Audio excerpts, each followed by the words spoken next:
What's up, family? What's the damn deal, man? This is Junior the Truth, and this is indeed the Punch Junkie Morning Show, man. Thank y'all so much for taking the time to tune in. Really, truly, genuinely appreciate you. You have absolutely no idea, man. None whatsoever. One time for the fun time. Shout out to the LDBC, Lions Den Boxing Community. Be sure to go visit the website, join the website, become an official documented member of the Lions Den Boxing Community over at www.ldbcsports.com. Be sure to go do that, man. Create a profile, become an official documented member of the Lions Den Boxing Community, man. Yes. Yes, Lord. Also, man, be sure to go check out my family over at trilltalk.net, www.trilltalk.net. Support independent Black-owned media, man. It is important that we support independent Black-owned media, man. Go over, join the site, create a profile, man. Join the Trilitarian, support independent Black-owned media. Yes, indeed, man. I am indeed Junior the Truth. You can follow me everywhere via social media. I can be found with the handle Junior the Truth, JUNIORTHETRUTH, and that's over all the social media platforms, man. Yes, indeed, man. I'm out here. One time for the sponsors, man. Salute to our sponsors over at the Hemp School, the house of the re-education of the plant. You feel me? Supreme Beast Boxing Talk. It is the re-education of the plant. You understand what I'm saying? Y'all smoke that shit. Some of y'all sell that shit, man. Go learn about that shit. Yes, indeed. Salute to Big Mama Sauce, the queen of the scene. Big Mama over there tearing up that continent, man. She over there tearing up the continent of Africa. You feel me? www.bigmamasauce.com. Go get you some sauce, man. She got that all day, every day, anyway, sauce, man. Be sure to go check her out. www.bigmamasauce.com. Enter the code Junior10 and receive a 10% discount off your entire purchase, man. Get y'all some sauce, man. I seen some of y'all out there on the grill this weekend, man, turning up that sauce. You feel me? Turning up with that sauce, man. I see y'all. But salute to the queen and the team once again, man. And one time for our sponsors, man. We love our sponsors. You feel me? www.bigmamasauce.com. You feel me? And www.hemschool.com. Salute, man. We really, truly, genuinely appreciate y'all. Yes, indeedy. Yes, indeed, man. Hey, man, one time for the entire Punch Junkie brand, man. We do have the magazine, the inaugural issue of the Punch Junkie magazine, man. Soon to drop the second issue. www.punchjunkie.com. Be sure to go check it out. Also, we have launched the signature line of trading cards. Come with us and commemorate the accomplishments of your favorite fighters, past and present, man. Yes, indeed. And also, we do have the website. The Boxing News live feed 24/7, 365. That's all day, every day boxing. For all the latest and greatest news in the sport of boxing, be sure to come check us out. www.punchjunkie.com. That's www.punchjunkie.com. Let's move into my favorite part of the show, which is indeed the Punch Junkie roll call, brought to you by the whole entire Punch Junkie brand, man. We got to rock it a cappella today. We got to rock it Acapulco. You feel me? My system's decided that it's going to do what it's going to do today, and it's cool. We ain't finna spaz out. We finna rock. You feel me? Salute to the entire team tuning in via the Punch Junkie mobile app, man. We really, truly appreciate y'all over on the Punch Junkie Network. Thank you so much. Man, salute to the family over in the Junior Truth mobile app, the homie Craig Yell over there holding down the game. And I know we didn't kind of slid in, you feel me, on the quiet side, but my homie over there holding down the game. Really, truly appreciate you, family. Yes, indeedy. Salute to everybody tuning in via the YouTube live stream. Love is the word. Always there, always supporting. Thank you so much, love. I really, truly, genuinely appreciate you. Black Attack, what's happening with your family? Supreme Beast Boxing Talk says no work today, so we smoking heavy. Yeah, I have no doubt, man. I have no doubt. You know, some people be talking that shit like, you know, they be talking that shit and they really ain't about the shit that they be talking about, man. But hey, man, I can, Supreme Beast Boxing Talk, KG, Cadillac Red and them boys, yeah, they really truly about that shit that they be talking, man. And I put my right hand to God. When they say they smoking, yeah, they smoking. You feel me? I put the house on that, and I put my right hand to God. You feel me? In my Nipsey Hustle voice. Salute to the homie Davis, man. What's good with you? You know what I'm saying? Nah, let me go back to these boys. Like I'm literally like, man, goddamn, bro, how high is y'all? Like when I was in the back and we was riding around, man, you know what I'm saying? And I was in the back seat, man. And, you know, we kicking it when they came to pick me up from the hotel. We chilling, kicking it. And I'm just watching them smoking. I'm just like, goddamn, like, nigga, how high is we gonna get? Like, how high is we gonna get? Like, how high are we trying to get? I'm just asking. You feel me? Like, I'm just asking, like, how high is we gonna get? Like, we getting high. That's all I'm saying, man. We getting high. She's Louise, man. But anyway, man, let me go on back up here. I digress. Salute to Davis. Stephen Lamontez Hawkins in the building. What's happening with you? My brother Cono Loco Sports in the building. What's happening with you? Daniel Mitchell. Salute, family. Jamal. Don't call me Jamil Allen, aka Jelly Bean 4280 in the building. Salute. And salute to Jelly Bean holding it down on the Twitch as well. Yes, indeed. OG Crush the Legend in the building. Grand Rising, homie. Salute to you, family.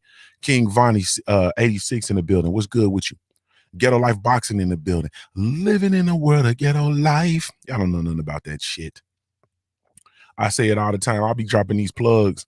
I'll be dropping these gems on y'all asses and y'all don't even be picking them up. Living in a world of ghetto life. Demo 84, what's good with you, homie? You feel me? Daniel Mitchell, what's happening with you? The guy in the building. What's up with it? The guy. Hey, the guy brought up a point, man. I'm born here. What's good with you? King Vonnie 86. What's happening? Hey, the guy brought up a point. I'm born here, Halito family. Let me give you a proper appropriate greeting. Halito family, one time for the indigenous people of this land, man. It's our time. You feel me? It's our time, boy. We in the kitchen whipping up a bird. It's our time. It's our time. Hey, so the guy brought up a point. He brought up a magnificent point last week when I was in the midst of talking about my nicknames that I've given, and do my nicknames ever stick, you know, whatever the case may be. And I went down this whole line of nicknames that I had, right, giving people. One of the classic nicknames that I never even forgot, man. I gave a nickname. I gave one of the dudes in college, one of the homeboys, I gave him the nickname Winter X Games. I gave him the nickname Winter X Games. This was like literally, this had to be about the first year of the Winter X Games. And I literally start calling that man Winter X Games. And I'm going to let y'all figure out why. You feel me? So salute to Son of Tank. I see you. Daniel Mitchell in the building. Sean in the building. What's up with it? Salute to the family, man. Y'all be sure to go and check out, man, the Punch Junkie. And I'm sorry with I'm sorry with Oddfellas, man. I'm sorry with the usual suspects. I was listening in to the live stream on Saturday when I was out doing my yard work, and they go into these websites trying to pull information, and they talking about, yeah, we're gonna go over here to this website, we're gonna go over that website, and not one time did I ever hear them mention punchjunkie.com. I was a little salty. And if y'all not going to the one-stop shop over at punchjunkie.com and getting all the latest and greatest boxing news, like if you're not going over there and getting the compilation of news sources with regard to the sport of boxing globally, like, I don't know what's wrong with you. You feel me? Punchlines of Pugilism said, playing in the snow. Hey, bro, my God, bro, I called that man Winter X Games Punchlines of Pugilism. I swear you had to be there with us, because that motherfucker always played in the snow, bro. Like, I'd never seen him with a black girl. Not never. So I named that man Winter X Games, bro. Not never. Like, not never have I seen him with a black girl. I ain't seen him dance with one. I ain't seen him walk across campus with one. Like, I ain't never ever seen him with a black girl. Not an Asian girl. We had some little freaky Puerto Ricans on campus. I never seen him with the little freaky Puerto Ricans, and they was going. I never seen him with the freaky Puerto Ricans. I ain't never seen him with nothing other than the snow. Not never. So his name was Winter X Games. It was easy money. And I forgot all about that, bro. And he from the east side of Columbus with all the niggas. You feel me? And he from where all the black folks is at. Grew up black, mama black, daddy black, went to black high school, brothers and sisters is black. I'm talking about and it's a whole lot of them too. It's a whole they deep over there. Like he got like 13 siblings or some shit like that. Like they deep. Not never, ever, nothing but the schnizzo. So I nicknamed the man Winter X Games. It was easy money, and I forgot about that one. That was one of the guy called me And we man, I had a good old hearty chuckle, bro. I laughed about an hour. I forgot all about that. You feel me? Supreme Beast Boxer Talk said I had a friend like that. Then he finally got a black chick, but she was albino. God damn. That boy hated his gums because they was black. But anyway, man, so that's that, man. Salute, man. Thank y'all so much for supporting the Punch Junkie magazine, man. And when y'all referencing these boxing websites and y'all, going and looking for your boxing information, you want to know what's going on in the sport of boxing, man, go over to www.punchjunkie.com. Take your ass over to www.punchjunkie.com. That's www.punchjunkie.com. Salute to the Black Gentleman Grooming Company, man. Thank y'all so much to everybody that supports, shows love, man. Y'all keeping us busy, man. Y'all keeping us busy, man. Y'all keeping it busy, man. Man, listen to me. Salute to the family, everybody that makes it possible, man. Salute to the family over in the shop. Salute to the street team, the brand ambassadors, man. Thank y'all so much. Really, truly, genuinely appreciate it. You have absolutely no idea, man. We're going to continue pressing, and continue pressing, man. Thank y'all. For those of you guys who don't know, we do have a line of all natural handcrafted grooming products, specifically with the Black Kings and Queens in mind. So be sure to come check us out, www.theblackgent.com, or you can download the Black Gentleman Grooming Company mobile app, whether you team app or team Android. Is absolutely 100% free. Download the mobile app, man, and come get with us. You feel me? www.theblackgent.com, man. That's www.theblackgent.com. Let's move into my question of the day, brought to you by the Black Gentleman Grooming Company, man, over at www.theblackgent.com. Let me see. So where we at? Let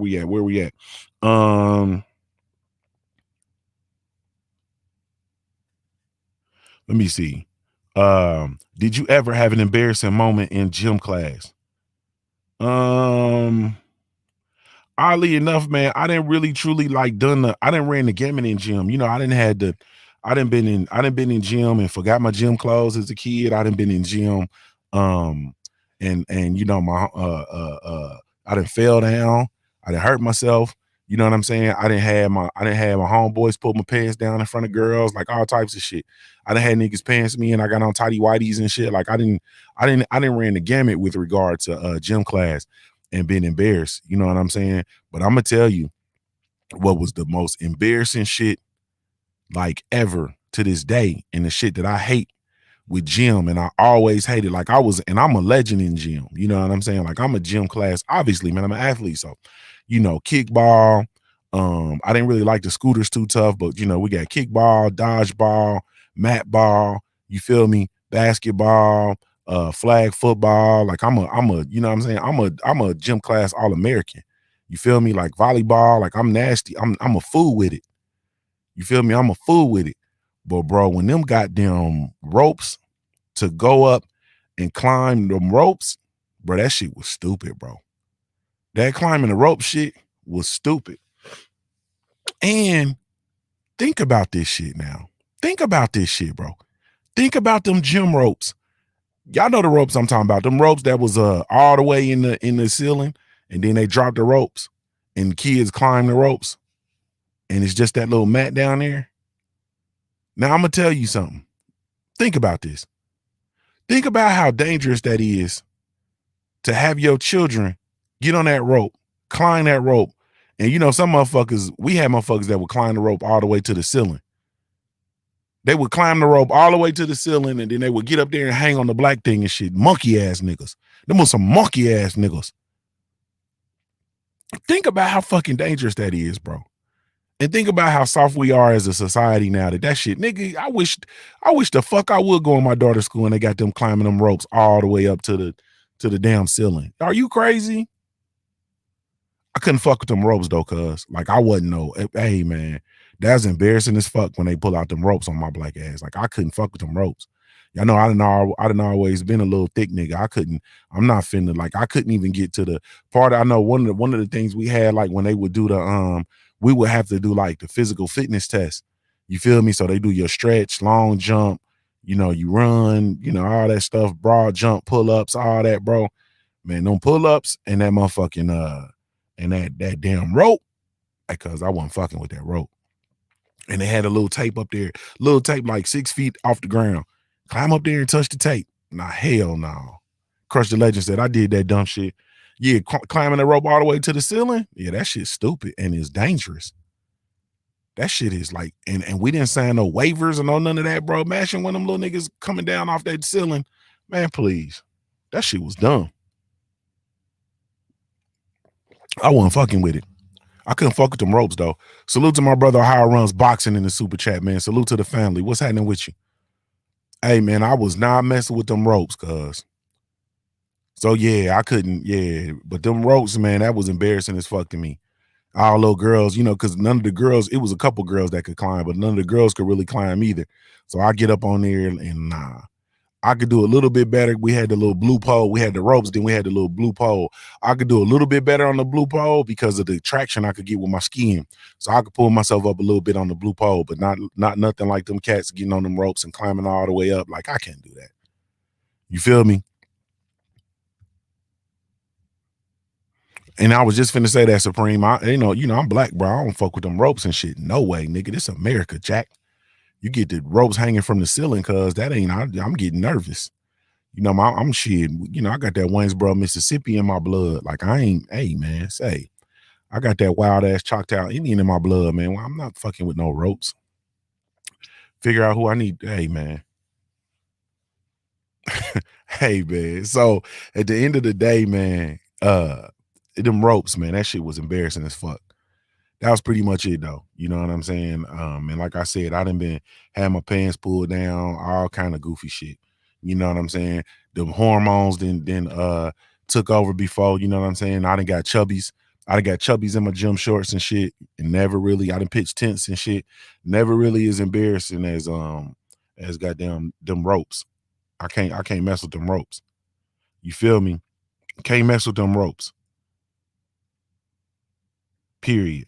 Hey man. I'm gonna do one more and then I'm gone. Nah, that's gonna take on a life of itself. That's gonna take on the life of itself. Um, if I it's This question is, if you started a business tomorrow, what would it be? And I'm gonna answer this from a perspective as if I didn't have a business, as if I just was a person who worked every day. If I started a business tomorrow, what would it be? And I'm gonna try to walk you through this real quick. What I would do is whatever my respective field is, whatever I'm doing within my respective field, I would figure out, because I'll guarantee you at your job, you are doing something. You are either doing some sort of process or you've created some sort of mock-up product or something that you use in order to simplify your job. Or if you haven't done so, you've identified a very serious void in your job that if this one little void is fixed, then this will be 100 times better. Like productivity will be better, communication will be better, whatever the case may be. So whatever that void is, I would figure out how to meet that demand, right? Or if I have created this product, I would figure out how to produce this product and how to sell it. You understand what I'm saying? That's the and I know it's not something that it's not glorious, you know, because when the majority of the time when you start your business and you walk off your job, you want to be able to do something that is like totally outstanding, separate. You want to do the thing of your dreams and so on and so forth. And the reality of it is that is not how this always works with regard to your business. You've spent a lot of time as a worker and not really that much time as a business owner. Like you spend a lot of time as an employee, not as much time as a business owner. So what you have to do is, in my opinion, is you have to set yourself up for a transition. The way that you set yourself up for a transition, this is me talking as a person that goes to work every day. How you set yourself up for a transition is you still keep one foot in what it is that you're doing, but you set yourself up to operate in the independent capacity. You understand what I'm saying? I'm hoping I'm not getting too scholastic in here for you motherfuckers. You feel me? Hopefully, you know, me not talking about nobody's booty, you feel me, or not talking about none of the sisters or Tay Tay Brown's pictures or Quick's mom. Hopefully, me not talking about that is not driving y'all off. Hopefully, y'all following me. You set yourself up. I would set myself up so that I still have kind of a footing in what it is that I do every day because I've pretty much mastered it, and then figure out how to operate in an individual capacity. One of the things that I did when I was transitioning was I started I did trainings and development. So, I was a teacher, or I worked at I was an educator, right? And I worked at a college, okay? Had a history of working at colleges, so on and so forth. So, I had established a career in higher ed. So I started really truly focusing on, I created a company, a professional development company. And I just did like trainings. I did training and developments for students and campus leaders, and they kind of transition into training staffs and professional staffs, and student development staffs, enrollment management staffs, student affairs staff, so on and so forth. So it kind of transitioned into that. And then, so it got to a point where I was pretty much doing both. Like I was, I'd get an opportunity to go do this training over here, do that training over there, go to this high school and do a college prep webinar series or seminar or whatever the case may be. And it kind of transitioned that way. So I got to the point where I was warning them concurrently. And then I just started really getting more and more and more opportunities to do trainings. And so it was an ability to kind of slide off, still working in the same realm, just operating in an independent capacity. You understand what I'm saying? And now I've gotten to the point where I'm pretty much doing the stuff that I want to do, but I can still go plug into training and development like that. Like I can still go, if I wanted to get a gig and go, let's say I wanted to go, I put myself out there and wanted to do a tour of doing some training and developments, you know what I'm saying, courses or classes or series or workshops or whatever the case may be, I can plug in, and then I could spend a month, 2 months on the road, just going and do training and development, just popping up in, you know what I'm saying, at different universities all throughout. I won't just say the US, I'll say the Americas, because, you can end up in Canada, sometimes in South America, if it's an English speaking institution, because I'm not bilingual. But that's just kind of how you transition. You feel me? So I would start a job. I would start a business that is um connected to what I'm currently doing. Okay.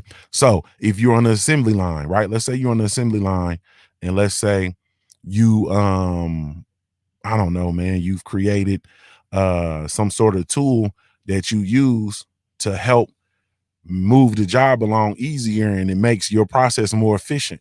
So figure out this tool, figure out if you can sell it, figure out if it's something that's just better for you, or can everybody benefit from it.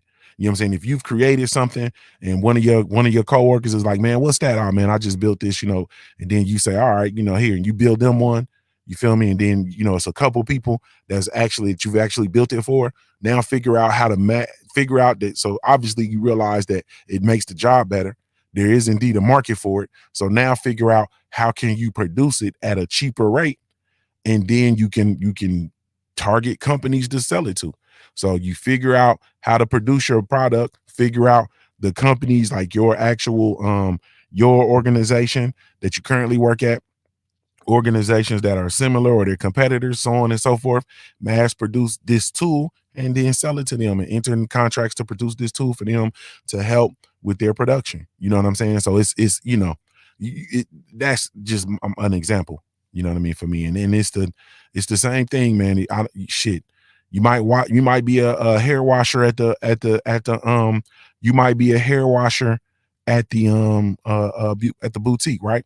And your job is just to wash hair. You don't get to do the hair, but you just get to wash hair. I think they got people who just specifically wash hair, right? Um, so you might do that, but you might have created a little concoction that you use that helps make the hair softer or whatever the case may be. So you might have, mixed a little essential oils with some shampoo, and you use your special stuff. And then, the people who you work on say, oh girl, that makes my hair feel so soft and it smells so good. What is that? And you say, oh, that's just my little, that's my little razzle dazzle in your Jay Good voice. You feel me? And now you can figure out, hey, maybe I can produce this. And then after you produce it, then maybe you can sell it to the customers. You feel me? Or you can sell it to the different salons or whatever the case may be. So I would that's how I would do it. So, but you know, it's a lot of people crash out because you try to go from being a school teacher, you feel me, to a porn star.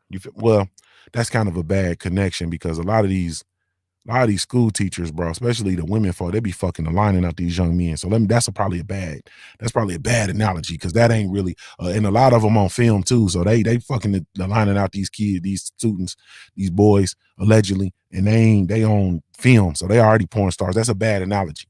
You know what I'm saying? But you don't necessarily go from being a mechanic to a masseuse. You understand what I'm saying? You don't go from being a car mechanic to a masseuse.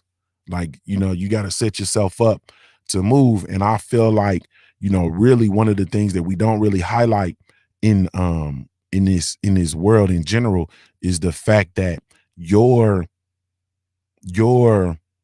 skills will make way for your passions. You understand what I'm saying? Like the shit that you're really truly good at will make way for your passions.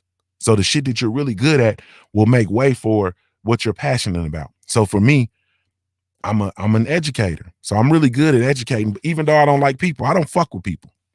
But I'm pretty good at educating, right? I call myself the greatest post-secondary educator in the world because I'm not to be fucked with, right? But my skill set as an educator have made way for me to be able to launch the first ever black-owned boxing publication. So I have my own boxing magazine, trading cards, and whatever shit that I'm passionate about. You feel me? Like I'm passionate about sports, passionate about student athletes. Like I'm passionate about this. But the fact that I'm an educator has made way for that. I guess that's about the best way I can explain it. So if I was to start a business right now, I would start a business closely related to what you currently do every day because you're in it, you understand it, you're tied into that culture, you're tied into that area of the workforce, and you know about the trends and so on and so forth. All right, man. So let's go on and get into it, family. Well, let's review this week, man. We had Chris Colbert versus King Tug, man. We had a 12 round fight, right? Didn't he go 12? I think it went 12. Had a 12 round fight at 130 pounds. Hey man, I'm gonna shoot it straight. Congratulations to the Chris Colbert, man, for the win, aka prime time.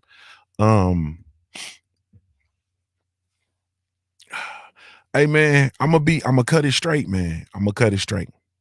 Like I've really wanted to like the kid. I like him. I like him as a fighter. I really wanted to like him. I really want to be a fan of his. I This is me shooting it straight, man. I think he's weird as fuck. I think he's weird. He has some very, very weird energy, man. His energy is just really, really weird. This is no knock on nobody, man. But you know, I don't know if it's that New York shit. I don't know if it's what it is, man. But his energy is just really, really, really weird, and he has a really, really antagonistic energy when it comes to black folks, man. You feel me? And it's the same black people like these dudes that kill me. Let me go back to the fight, man. Let me go back to the fight before I go in there. Let me go back to the fight. He won 12 round decision. I don't ever think it was any question of him winning the fight. Hey man, okay, man, I'm gonna take the cut off the dope. I'm trying to choose my words, and that don't really work for me. When you pulling somebody up from a smaller division on a 2-3 weeks notice, man, 2 weeks, 1.5 week, whatever it was, on short notice, you supposed to go in there and you supposed to do the motherfucker. Okay? You pulling somebody up from a smaller weight division on short notice to your division, you supposed to do the work. You're supposed to do the work. It's not supposed to go 12. It's not supposed to be competitive. You supposed to man, you supposed to do something. You supposed to do something. That's all I got, man. Hey, man. When you got, because you criticizing Tank, okay? And Tank went up in division. He went up, and he stopped the champion for the regular WBA title. He went up and he stopped the champion. When Tank fought Leo Santa Cruz and Leo Santa Cruz came up, you understand what I'm saying? From 126 to 130 to go fight Tank. Tank stopped him. No, like, you don't belong in here with me, bro. I'm a fucking animal. Like, I'm different. You don't belong in here with me. He stopped him. You supposed to stop that man, bro. Short notice. He's supposed to come in, have a good showing for a couple rounds, and you're supposed to get him the fuck out of there.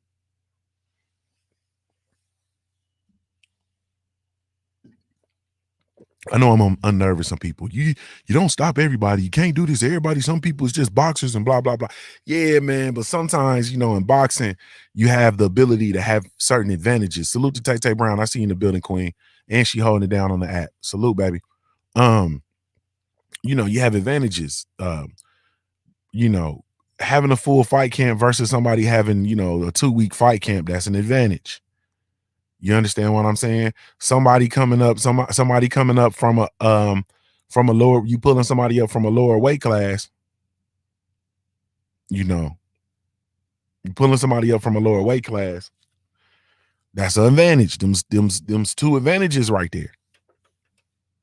You supposed to, on top of the skills that you possess, and you're a more skilled fighter and so on and so forth, man. You really truly was supposed to run that boy out of there. My opinion. You know what I mean? If we gonna be, we like to critique, you feel me? And from the Colbert side, he's offering his, honest opinion, and he likes to critique fighters and wants to critique, you know what I mean, or whatever the case may be. So let's offer some criticism. You actually really truly supposed to, get that boy up out of there. Salute to Shager 85. She said she working hard out here. Salute to you. Good morning to you, Queen.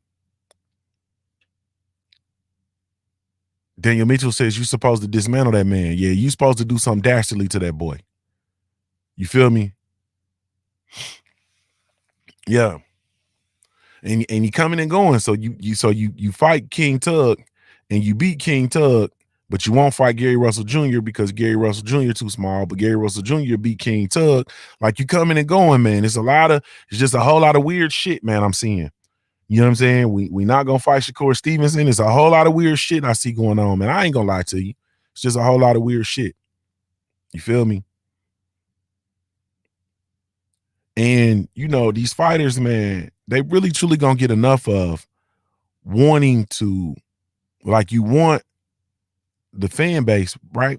But you also want to give them your ass to kiss. You feel me? Trick Noti, what's good with you, homie?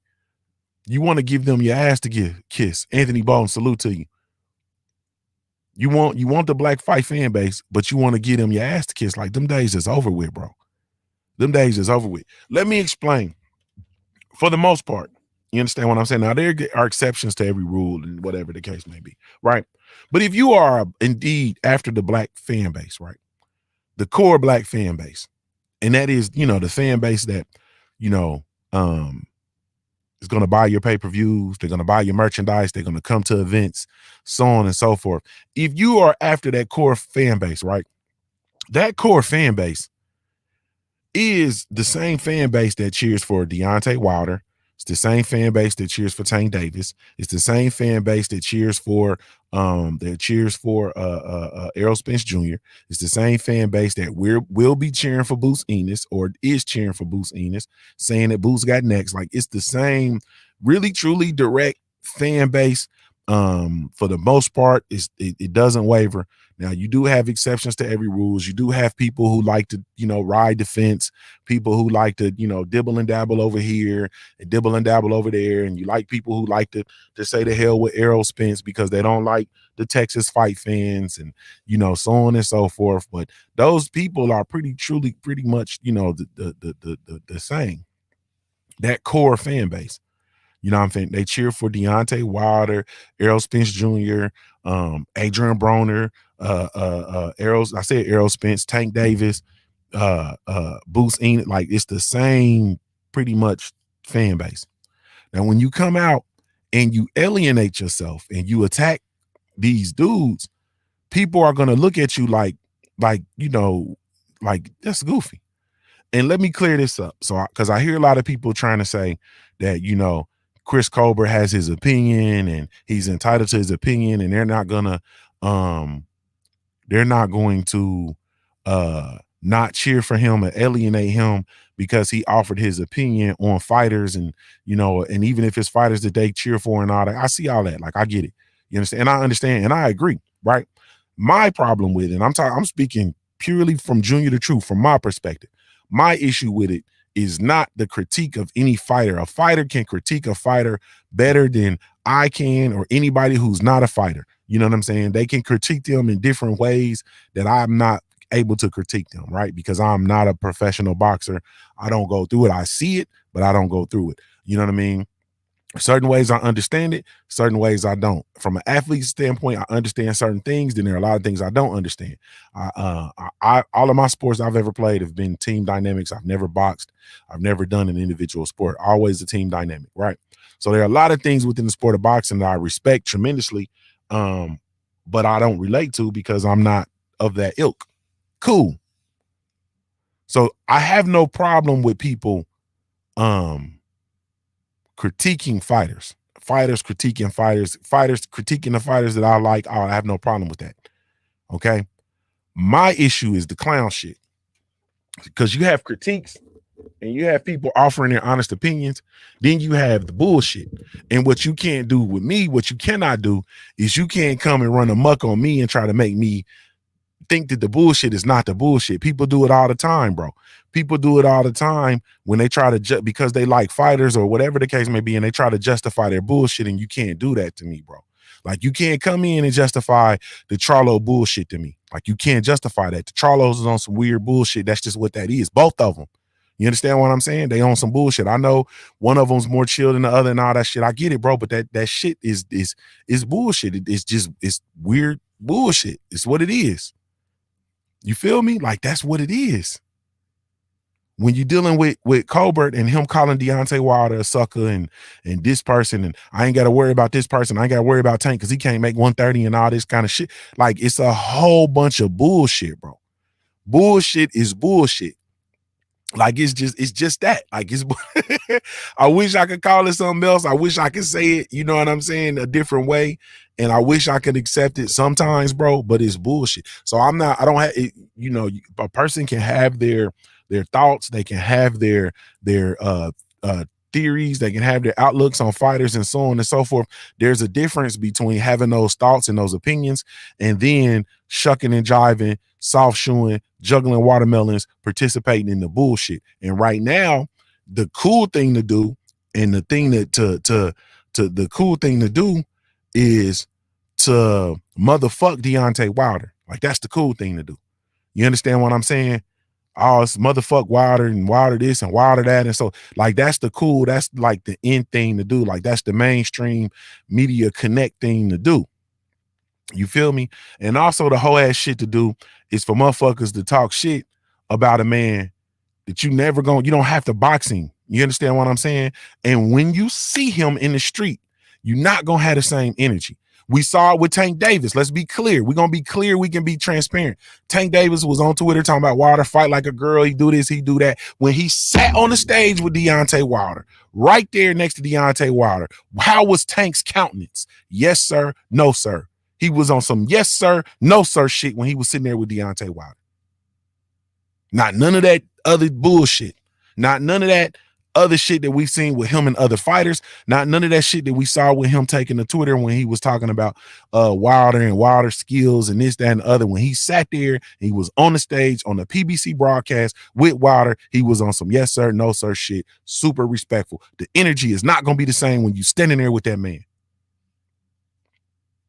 And I don't give a fuck who you are. I don't give a fuck where you from. I don't give a fuck who your old heads are. I don't give a fuck about none of that. When you stand there with that man, your energy is not going to be the same. Very few people have the ability and the willingness to have the same energy, bro. They don't do it. They don't do it. Period. So that's why, and all of that shit, that's why I don't get off into that sucker shit, bro. When you call a man a sucker, let's be clear. And y'all, come on, bro. Y'all act like y'all from where we from. When you call a man a sucker, that's not boxing. That's not boxing talk, bro. That's not, well, he's not as skilled as Fury. And nah, you call him a sucker. So that is an attack on a personal character. So when you out here and you put an attack on a man's personal character, then you should be willing to stand on that shit when you see him.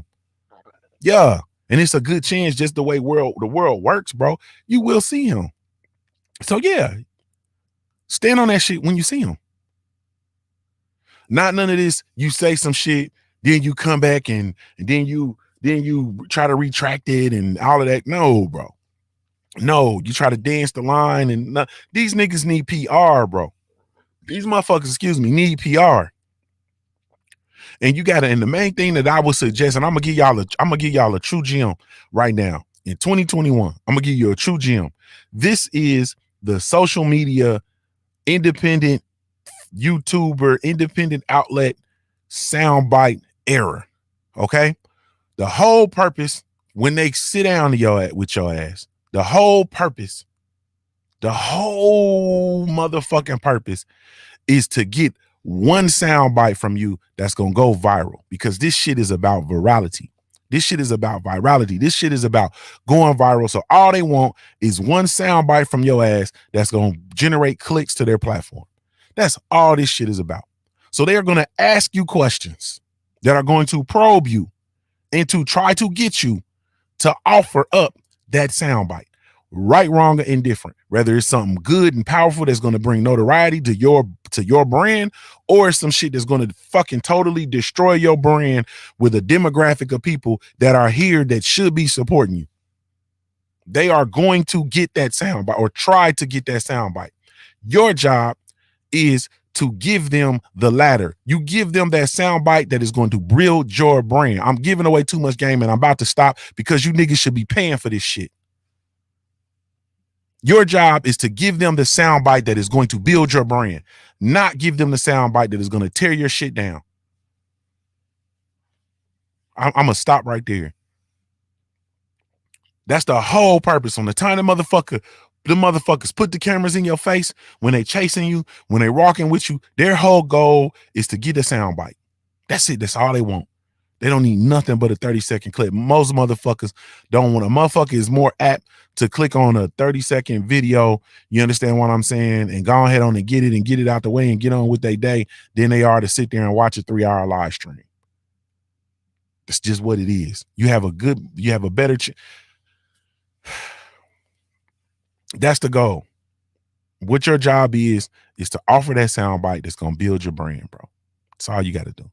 Man, I'm telling y'all motherfuckers better start reaching out to me, man.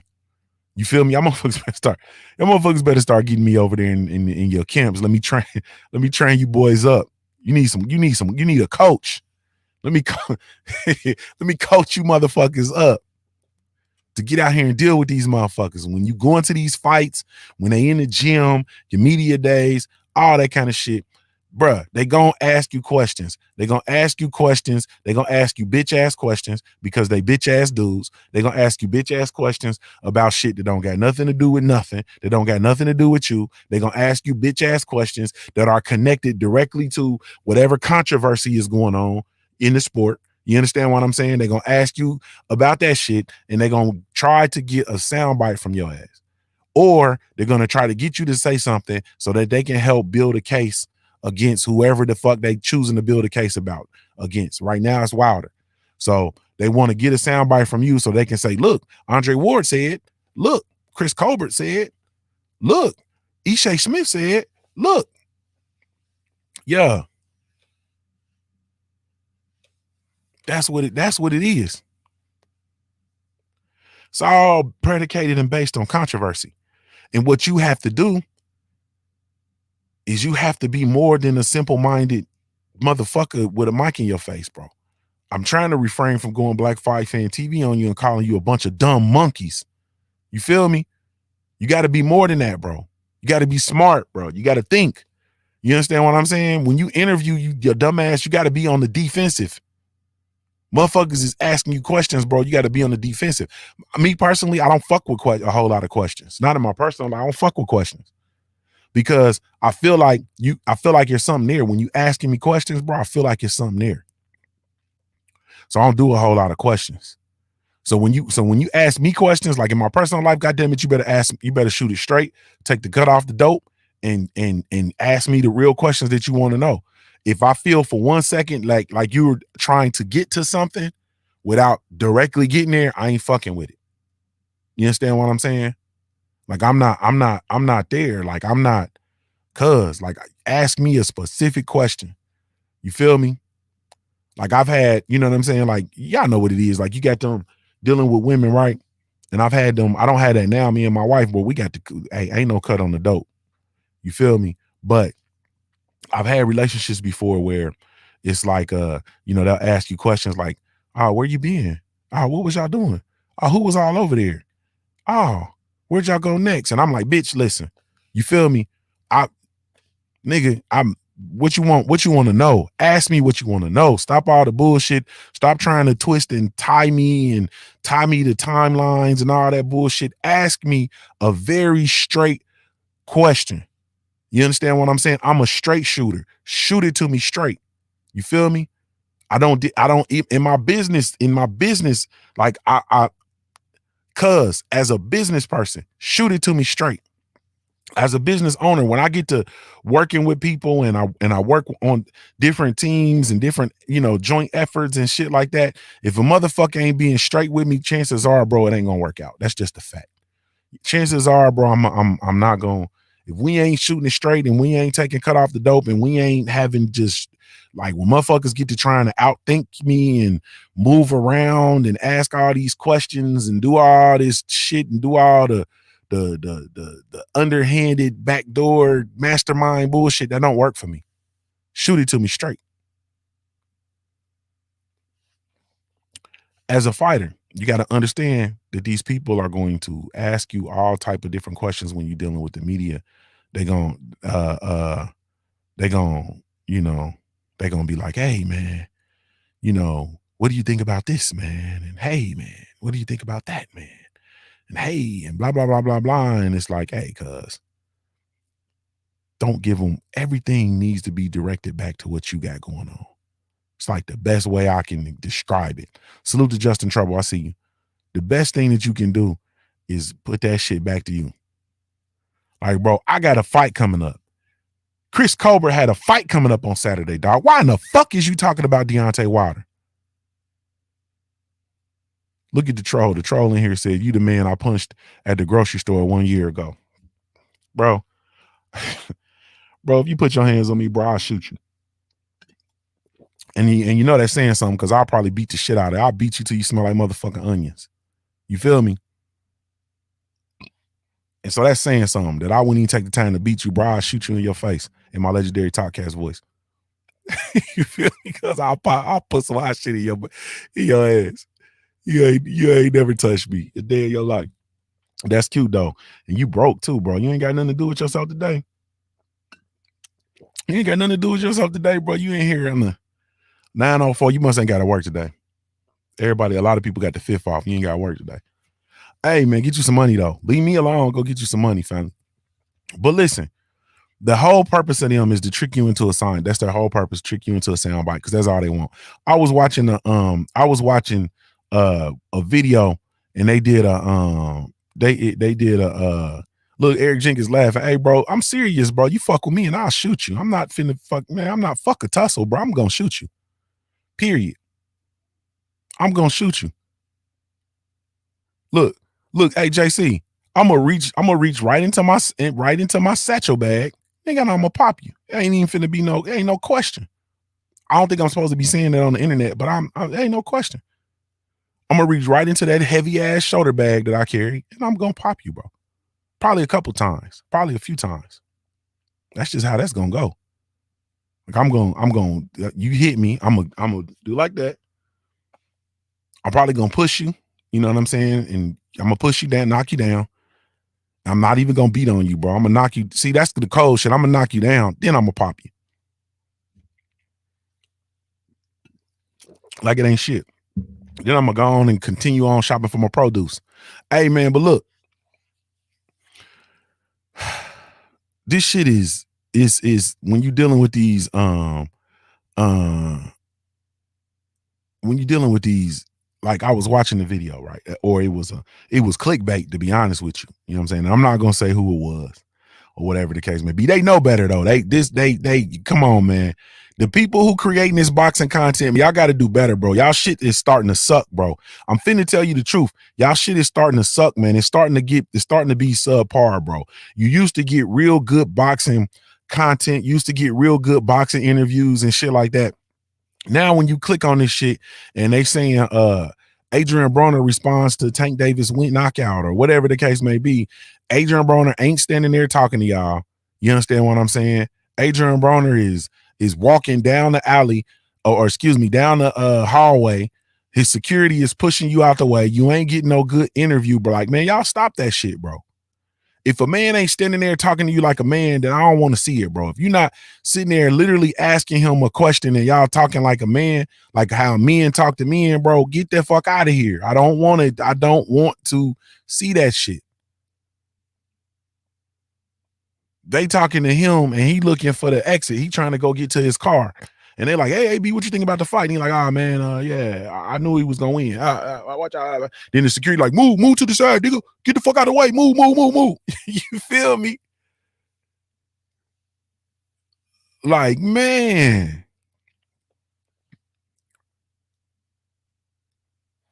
So it's real. Hey, man, Thinker said Junior gonna pull a glizzy out his man purse, bro. Why do y'all call this shit a man purse, bro? No, you niggas ain't got no, like, you niggas don't carry bags. Like, you niggas don't carry, like, usually I carry a backpack, bro.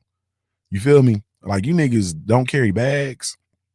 Like, you got to carry a bag. Like, I don't like shit in my pockets, bro. You feel me? Like, I'm not a nigga that carry a whole bunch of shit in my pockets. So, like, so I carry bags, bro. I have, like, bags. I have, like, backpacks. I have sling bags. Like, I got bags, bro. It's not a purse, bro. I don't carry a man purse. The Charlos and them niggas be carrying man purses, bro. I don't carry a man purse. I have a bag, bro. I have a bag. You know what I'm saying? If I don't do nothing, I'm a ball. You feel me? Counting all day like a clock on the wall. Now go and get your money, little duffel bag boy. I get weary of niggas that ain't got no bags, bro. You ain't got no bag, bro? What the fuck is you do? Go on, get your money, little duffel bag boy. You know what I'm saying?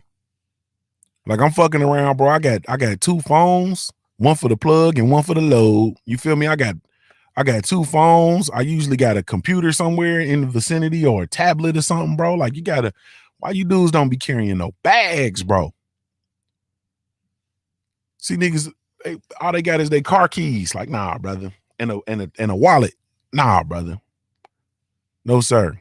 But nah, I don't fuck with shit in my pockets, bro. Like, even with my phones, I usually carry like a waist, like a OtterBox with the hip clip, the belt clip or whatever, bro.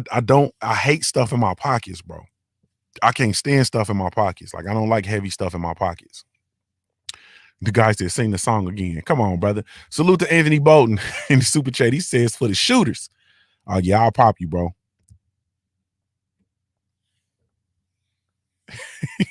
Supreme Beast said they want you in the shoulder holster like Magnum PI. Hey, bro. Yeah, bro. And the thing about I usually carry a shoulder holster, right? But it's like I get my shoulder holster, I get my weapon, and I get my extra clip in the shoulder holster, and that's it, bro. Like, for me, that's a waste of, I don't know, bro. That's a waste. You feel me? When I can carry a sling bag, you know what I'm saying? The same exact thing as a shoulder holster, because my shoulder holster puts my weapon right there, just like my sling bag. Put on my sling, you understand what I'm saying? And I got my keys, I got my damn slim clip. You feel me? I got my weapon, I got two extra clips. You know what I mean? Hey, man, shit. I could put my tablet in there if I want to. Like, man, hey man. I had and then or you know, I might carry like I got like if I got on a suit, like man, never mind, bro. Like I have bags, like bro, I got, you know what I'm saying? I got bags, bro. Got a Cole Haan, I got badass Cole Haan, you know what I'm saying? Business briefcase, like, bro. Look. Look at the thinker. Thinker said we need to Junior the Truth fanny packs ASAP. Come on, the guy said sing the song, bro. You think I'm Teddy Ruxpin, nigga? I'm not Teddy Ruxpin. Hashtag go Bucks. Salute to the guy in the super chat. Bro, I ain't Teddy Ruxpin, bro. You can't just play. You just can't play. Yeah, JC on that shit too, man. JC been capping on me about my bag too. But then he hit me on the IG like, hey, man, what's the link to that bag, man? I need that bag, bro. But he was capping on me, talking about my man person shit. He was a little tender about them tenders. You feel me? He was a little tender about them tenders, bro. Like, bro, I don't want no problems. I am gonna create some Junior True fanny packs on you niggas too. Hey, but look, man, so let's go on and talk. As far as Chris Colbert and all these weird dudes, listen to me, man. It's a difference between a person offering their opinion from a boxing standpoint, the X's and O's of boxes and so on and so forth, and then it's something totally different with somebody just being weird, bro. You understand what I'm saying? And dudes tend to teeter that line, bro. You know what I'm saying? They teeter the line. You feel me? And teetering the line between weird and solid makes you weird. That don't make you solid, bro. You feel me? Like when you teeter the line between being weird as fuck or being solid, you know, that don't make you solid, bro. It make you weird. It's weird as fuck. It's weird. Salute to the homie Anthony Bolden in the super chat, man. He said, Junior the Truth fashion pouches. Yep. I'm gonna create them on you. I'm gonna create the motherfuckers on you niggas. Kente cloth too for all you Africans. Mm-hmm. Ike what's the name? F.A. Apoke. Thinker said, I'm old school. I keep everything I need in my Crown Royal bag. Bro, you can't, nigga, you gonna get shot, bro, walking around the streets with a Crown Royal bag, bro. The police is gonna shoot you, bro. They not finna play no games with you. They not finna play no games with you. Supreme B said Junior True funny too. He carried that bag around like that strap ain't in it. Element surprise like a motherfucker. Hey, bro, you stupid, bro. Like, what am I supposed? Like, I don't understand people be running around here, dog, with their gun on their waist and shit. Like, you look at a motherfucker with their gun on their waist, like, bro, that's a disadvantage, bro. Like, you got your gun on your waist. You feel me? Like, people looking at you and you ain't even looking at them. Like, you ain't even paying attention. Motherfucker come up to you, bro, and put you in the rear naked choke and take your weapon, bro. Like, nah. Niggas think my shit is a man purse, like they say. It's a man purse. Until I think JC handed me my bag and shit, like, damn, that motherfucker heavy. Like, man, get my shit, nigga, man, your business. You feel me? That be my response when people pick up my bag, like, hey, man, damn, nigga, what you got in there? Like, hey, man, your business now. Nigga, I got a midget in there. You know, you gotta say shit like that. Oh, drunk niggas be tired. Hey, I got a midget in there. Man, your business. Ain't nothing in there but a midget in my harmonica, nigga, man, your business. You gotta say that type shit. You feel me? Hey, man. Go on, man, your business, man. Go on, man, your business. All right, man, let's go on. Okay, so once again, man, for you know, and we'll talk about this more, bro. I really don't want to talk about it no more, because at the end of the day, I feel like, you know, a lot of these people, they know what it is that they're doing. And they're purposely siding against, you know, this community and it's, you know, period. Thinker says Junior got that ankle holster over the church socks. I got an ankle holster for real, bro. While you playing games, I literally got an ankle holster. Literally, yeah. When I wear my dress boots, nigga, I usually have a reach on my ankle. Yeah, I don't wear it with like gym shoes and all that shit, bro. But when I put on my dress boots, yeah, I got an ankle holster. Yeah, I'm a old school nigga for real, bro. I was raised by the dogs, bro. I was raised by the dogs. But anyway, man, let me digress, bro. These dudes being weird. It's just time to, like, I'm moving away from all weirdo activity, bro. I'm moving away from it. Like, I'm moving away from uh I'm moving away, man. I'm moving away from it. You feel me? That's just it, man. hey, hey, Pac-Man ATL Tay, what's happening with you? I'm moving away from all the weirdo activity, bro. I ain't gonna lie to you. You know what I mean? And to me, we are in a space right now where people are coming out and they're able to show their size and they're taking the opportunity to show their side and they're using this Deontay Wilder situation as it, bro. You understand what I'm saying? Because they understand what Wilder means to the black uh community in general, bro. You know what I'm saying? Like fuck boxing. But we understand what he means to the black fight fans. We understand what he means to the black fans. We understand what's been done. You understand and we understand how important this redemption is. This shit is important. You feel me? This shit is boxing to hell. This shit is important. You understand what I'm saying? And also we do understand that there has always been and will continue to be a movement and precautions in place to try to prevent the rising of a black messiah, man. It's just what that is. You feel me? You can call it what you want to. We can try to sugarcoat it or whatever the case may be. But at the end of the day, man, Deontay the Bronze Bomber Wilder has he is who he is, and the lines are being drawn based on this situation. Period. You understand what I'm saying? And it's one of them things like this is one of those situations where I'm sorry. There is a line that has been drawn. You feel me? And you can be on one side or the other. That's it. You understand what I'm saying? It's just like in life where we are right now. You draw a line down the sand. You are either pro-white supremacy or anti-white supremacy. That's just what it is. This situation with Wilder is the same, bro. A line is being drawn in the sand, bro. You understand what I'm saying? Ain't no fence riders, no dick ride, none of that allowed, bro. It's this or that. It's just what it is. And so when people come out and they take opportunities to side on this side, then that's just what it is. And I'm a person myself. This is where I'm at with it. I'm so in this situation with Wilder, right? I might think all kind of shit, right? It's so ingrained in me. If I thought something antagonistic of what Wilder was doing, I wouldn't say it. I wouldn't say it. There's no way in hell I would say it. Just like when just so much shit, bro. So many fighters. I don't even want to bring the shit up because I don't want to give nobody. I don't want to give any ammunition out. But there's things I think about all kinds of fighters, bro. I don't say the shit. Past and present, I don't say it. A lot of this shit I don't say until they come out and they present as being a certain way. Then I say, yeah, I've been seeing that shit in you.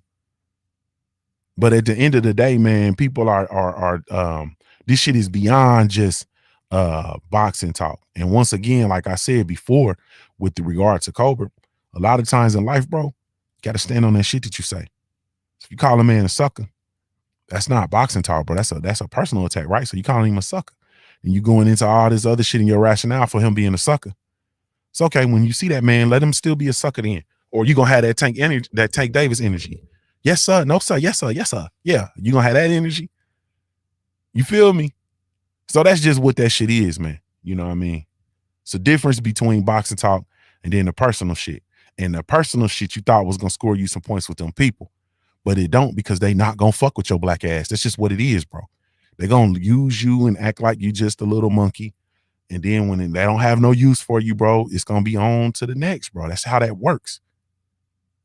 You understand what I'm saying? Salute to Anthony Bolton in the super chat. He says, that was why I said Harlem Night in the last comment. I knew you had an ankle holster. I want one myself. Yeah, I got an ankle holster for these niggas. Never know. Anyway, but yeah, bro. So that's just what that is, man. At the end of the day, it's a difference between boxing talk and sucker shit, bro. And I don't have any problems with anybody having boxing talk, having criticisms of fighters or whatever. I don't have no problem with that. I really wish fighters wouldn't talk about other fighters if they didn't fight, if they wasn't gonna fight them. That's what I really wish. I really wish fighters would talk about fighters in their division, because while motherfuckers is running around here doing all this talk about Wilder and all this other shit, it's a whole lot of motherfuckers in your division, bro, that are going unaddressed, and that's down the board. It ain't but a couple of motherfuckers addressing everybody in their division. Wilder being one of them. While we bullshitting. You understand what I'm saying? It ain't but Wilder being one of them. You understand what I'm saying? Errol Spence Jr. being another. You feel me? It ain't, motherfuckers. Josh Taylor being another. You feel me? Motherfuckers is ain't but a couple of fighters out here actually really truly trying to address everybody in their division. Jamel Charlo being another. While we running around here talking about everybody, bro. Period. Yeah, you talking about like, bro, why the fuck you at 130? What the fuck you talking about heavyweights for?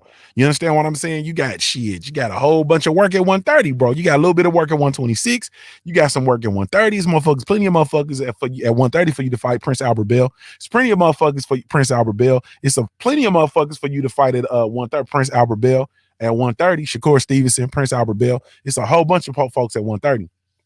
So at the end of the day, man, like I said, it's a difference between the boxing talk and opinions and then the sucker shit. And when you engage in sucker shit, it sticks out. Obviously, you trying to score points with them people because you want to have points with them people and you want to have access to that fan base, bro, that is not going to, even the biggest don't buy tickets, bro. They don't, bro. You end up on ESPN and all that shit, and that's cool, bro. And they waiting for you to fall off, and then they gonna do you.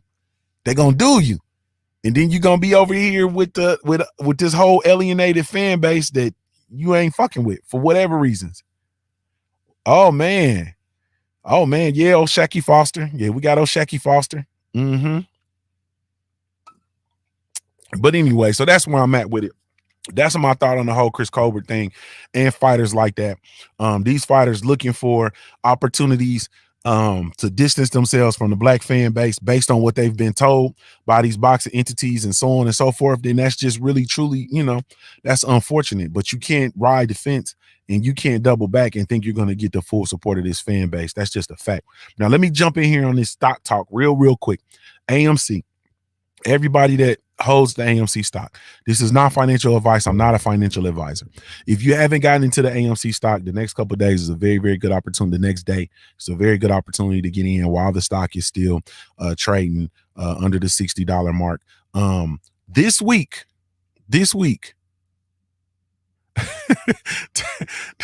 Tay said I might have to come down and wait and handle that work myself. Hey, bro. Hey, say, man, I'm here for it. I'm here for it. Listen, this is the week you really truly want to keep your eye on this. I believe that this is not financial advice. I'm not a financial advisor. I believe that we're going to start to see a couple of hedge calls, margin calls this week. You're going to see people start to have to cover. It's going to trigger a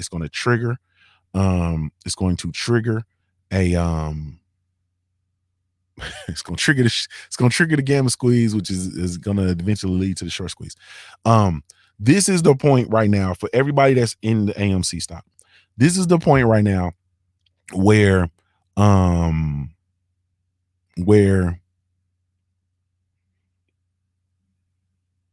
Event Mark, I see you. This is the point right now. Shade Girl, I see you too. I'm gonna talk about that in a second. This is the point right now where you might want to start planning your exit. Start planning an exit. And I didn't say implement your exit. Start planning your exit. Start figuring out what your exit strategy is going to be. I'm going to be real with you. Start figuring out what your actual number is going to be. Everybody has a number. You understand what I'm saying? Figure out what your number is going to be. You might say, hey, if it reaches this level, then I'm cool. You feel me? You might roll it out in layers like me. Like if it reaches this level, when it reaches this level, I'm going to do this. And then when it reaches that level, I'm going to do that. Then when it reaches that level, I'm going to do that. But you have to plan out what your exit strategy is. Okay? I'm not finna sit here and play around with you. I'm not finna sugarcoat it. You know what I mean? I feel like MLK. I might not get there with you. You feel me? But we going to the promised land looking ass. Figure out what your exit strategy is. Start to pull together your exit strategy. Start to think about it. Figure out what your number is. what are you going to do? And you want to watch the stock closely, because this could be like, we don't have a we don't know we don't have a date, we don't have a there is no we've not seen anything like this before, so there is no this is going to go this way and this is going to go that way. I'm not going to lie to you, I would probably, like, when it starts rolling, I will probably call off work and be in front of the computer, because I don't know what this is going to look like. It might shoot up and shoot down in 10 minutes. It might be all day. It might, who knows? I don't know what it's going to look like. I do know that we are dealing with some wild, wild shit right now. All kind of laws being broke, all kind of illegal activity and shit that's going on with regard to the market, all of the market manipulation, all of this shit.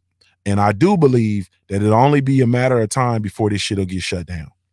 I'm not gonna lie to you. I think it'll if it gets too, like we talking about it going up to 100,000 a share possibly, and so on and so forth. I think before it gets that far off, I think shit could get funky. I think shit could get funky. So I'm just saying, and I'm suggesting that you have your exit strategy, figure out what your number is for yourself, figure out what it is that you're gonna, where you want the stock to get before you, do what you do. And that's just it. And I've pulled my exit strategy together for myself. Those of you guys, I see Shay Girl saying you're trying to move your shares over now. I mean, you can do it, but I would probably, at this juncture, I probably would just leave them where they are. Me personally, I probably would leave them where they are, because you don't want the squeeze to actually take place, and then your shares are in limbo and you don't have access to share, to selling, or whatever the case may be. So I probably would just leave them where they are right now and just ride this thing out, is what I probably would do. Just because you don't want to get fucked in the game. Like, you don't want to be your shares in between your brokers, and then the squeeze occur, and then asked out. You feel me? So start to put together your plans, man. Start to think about what you're gonna do, how you gonna do it, what it looks like, what you're looking for your shares, what's next, which is most importantly, what's next, what you're gonna do next, how are you going to keep and or grow your portfolio. It's time to really truly start to think about that. I'm going to do, for the Patreon family, I'm going to do a little bit more on Patreon as soon as I get off of here. But it is imperative that you just start to do that, and then, man, monitor that shit this week. Like, because I really truly believe that because it's a short trading week. So I really truly believe that these next 4 days, you know what I mean, starting Tuesday, because there's no trading today, obviously, because of the holiday. But starting on Tuesday, it's gonna be a mess, bro. It's gonna be a mess. So just give some thought to it. Give some thought to it. Figure out what your exit strategy is gonna be, man. And then, hey, man, stick to it. You understand what I'm saying? And also, I'm telling you now, I'm not gonna be available. So don't all that, IGing me and trying to reach out to me, and those of y'all that have my number texting me, and I'm not gonna be available, because I don't have nothing to do with that. I'm not gonna be available. Don't be hitting me like, hey, Junior, what's happening, man? What's happening? Yeah, don't leave me alone, bro. I'm over here trying to, we didn't got out here together. We didn't pull through together. We didn't got to this point together, man. We riding now. You know what I'm saying? You got to bite down and do the work. Salute to Dre's Finest. I see you. I'm born here, says still going to get 10 more this week before the moves. I would try to get them on Tuesday, tomorrow early. I would try to get them 9:30. I would try to get them. But yeah, you got to watch it like a hawk. This is not one of them things, like I'm telling you, man, when it starts to move, just monitor it to see when it starts to move. When it starts to move, because go get to your computer, your phone, the PC, like, go get to your shit and sit there. Don't mess around with this, man. Don't mess around with this, because I do not want y'all to catch a brick. You feel me? I'm gonna do a little bit. I'm gonna try to get all my work that I need to get done for the week. I'm gonna try to get that shit in today. And then shit, I'm gonna be playing the market the rest of the week. I'm gonna be in front of the computers starting Tuesday all day watching. You know what I mean? Like a hawk, because I really truly think that this is the time when it's about to we're close. We're really, really, truly getting close. If not this week, man, I'm not even gonna put no time frame on it. We getting close though. But anyway, man, let me get out of here, man. My system is still doing what it's doing. Thank y'all so much. Really, truly, genuinely appreciate it. I am indeed Junior the Truth. This is indeed the Punch Junkie Morning Show, man. Shout out to the LDBC Lions Den Box community, man. Be sure to go visit the website, join the website, become a documented member of the Lions Den Box community over at www.ldbcsports.com. Salute to our sponsors, man. One time for the sponsors over at the Hemp School. Is the house of the re-education of the plant, www.hempschool.com, as well as Big Mama Sauce, man. Salute to the queen and the team over at Big Mama Sauce. She got that all day, every day anyway, sauce. Be sure to go check her out, www.bigmamasauce.com. Enter the code Junior10 and receive a 10% discount off the entire purchase. One time for the entire Punch Junkie brand, man. We do have the magazine. Go get your magazine, www.punchjunkie.com. Also, we do have the signature line of trading cards, man. Go get your trading cards, www.punchjunkie.com. Come over there with us, man. Commemorate the accomplishments of your favorite boxers, past and present. Also, the website's there, www.punchjunkie.com. Your boxing news live feed, 24/7, 365. That's all day, everyday boxing. For all the latest, greatest in the sport of all the latest and greatest news in the sport of boxing, be sure to go check them out, www.punchjunkie.com. This is Junior the Truth, man, signing off, family. I really, truly, genuinely appreciate y'all.